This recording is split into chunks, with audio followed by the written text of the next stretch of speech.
Hi பில்பிலீஸ், கம்மி பட்ஜெட்டில் celebrity use பண்ணுற மாதிரி நல்ல சன்ஸ்க்ரீன் லோஷன் சர்ச் பண்ணிட்டு இருக்கீங்களா?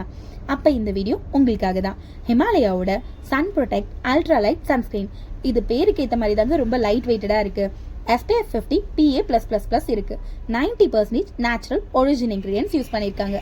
ஜோஜோபோ அண்ட் விட்டமின் யோட எக்ஸ்ட்ராக்ட் இருக்குது. 98% ப்ரொடெக்ஷன் ஃப்ரம் UV மட்டும் இல்லாமல் ப்ளூ லைட்லேருந்தும் ப்ரொடெக்ஷன் பண்ணுது. Prevents pigmentation, prevents photo ageing, prevents டேனிங்கும் கூட. அப் டு 24 hours மாய்ஸ்சர் லாக்கும் பண்ணுது. Sweat resistant and no white காஸ்ட்டும் கூடங்க. Dermatologically tested for all skin type. Tested on Indian skin tone கூடங்க. இதோட டீட்டெயில் ரிவ்யூ வேணும்னாலும், ஹிமாலயாவோட நியூவாக லான்ச் பண்ணியிருக்க டிண்டட் சன்ஸ்க்ரீன் லோஷனோட டீட்டெயில் ரிவ்யூ வேணும்னாலும் நம்மளோட கமெண்ட்டில் ஷேர் பண்ணுங்கள். நம்மளோட வீடியோ பிடிச்சிருந்துச்சு அப்படின்னா ப்ளீஸ் லைக் பண்ணி என்னை கொஞ்சம் என்கரேஜ் பண்ணுங்கள். நம்மளோட வீடியோ இதுதான் ஃபஸ்ட் டைம் பார்க்குறீங்கன்னா please subscribe, like and share. Thanks for வாட்சிங்.